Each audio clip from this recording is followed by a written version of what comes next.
сте с празничното след новогодишно издание на най-печелившата за мен игра, на най-печелившата игра в български ефир. Познай коя е тази дума. Днес играете за невероятната ни награда. Смартфон! Скъп, лъскав, нов, страхотен. Който познае думата, ще спечеля. Ще спечели този телефон. Само срещу 3000 импулса на минута. Глупости, какво говоря? Какви импулси на минута? На секунда! И сега, ето е и самата дума. Готови ли сте? Ето я думата. Заповядайте.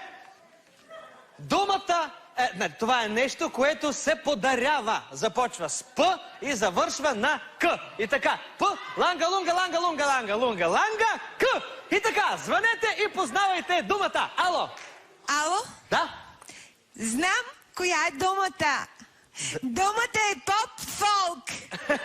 Не е поп-фолк. Думата е, когато давате, за да зарадвате човек. Даде. Аз давам на мъжете, когато искам те да ме зарадват. Думата е дар. Например, какво ви донесе дядо Коледа? Трипер. Познахме ли? Останете на линия за изследвания. Обаждайте се, за да ми спечелите, за да спечелите този нов смартфон. П, ланга, лунга, ланга, лунга, ланга, К. Това е нещо, подсказвам, това е нещо, което се подарява. Ало? Ало? Да? Думата е политик. Не, господин, как политик? Казах нещо, което се подарява, не което се продава. В такъв случай продажник. Точно така. Не е това думата. Тогава думата е престъпник. Или една от тия, слушайте малко. Простак, прахосник, подкупник, подопачник, пуяк, папуняк, плашок, плужък, пущиняк, прошляк, помийник, парясник, получовек или пардялник.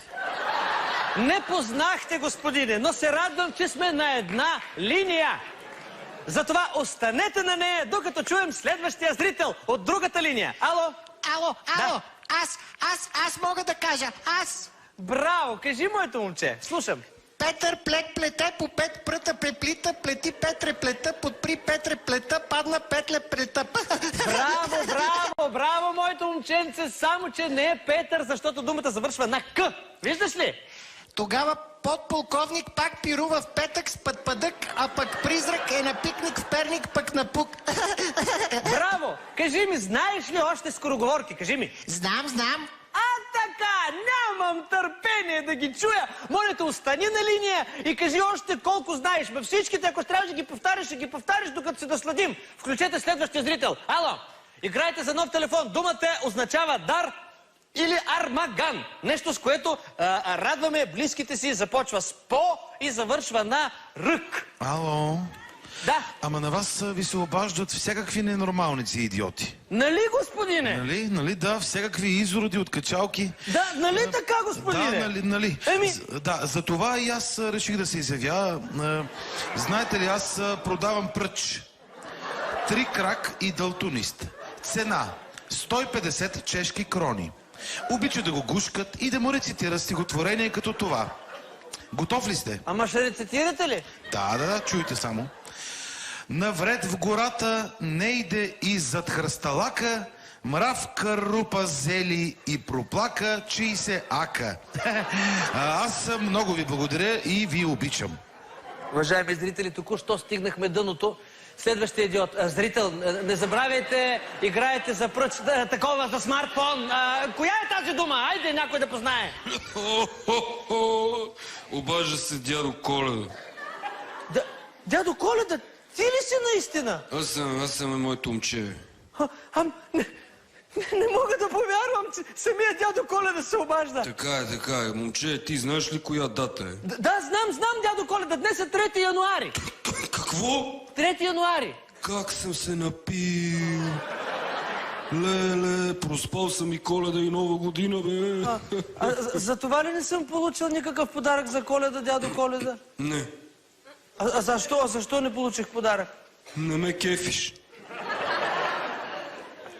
Добре, тогава последно, знаеш ли, дядо Коледа, коя е думата или не знаеш? Естествено, че я знам, бе, моето момче. Всичко знам. Думата е подарък. Печеля ли?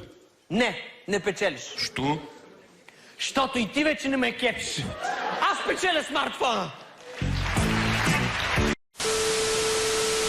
Да. При вас ли става записването за жена ви? Колко струва? Ще ти струва живота и изрод! Пари ще ми предлага той! За нищо на света не бих продал моята жена! За нищо на света! Така, да. Аз мога да ви предложа 3000 лева. Колко? Чакайте, за 3000 не, но виж, за 30 000 долара може да измислим нещо. Няма проблем, на вид съм, готово. Супер, до половин час ще ви я доставя, ще я доведа. Оставете си координати на колегите, уважаеми зрители. Играта свърши, градът, който търсехме е смолен, но никой не спечели, освен жена ми. Чао!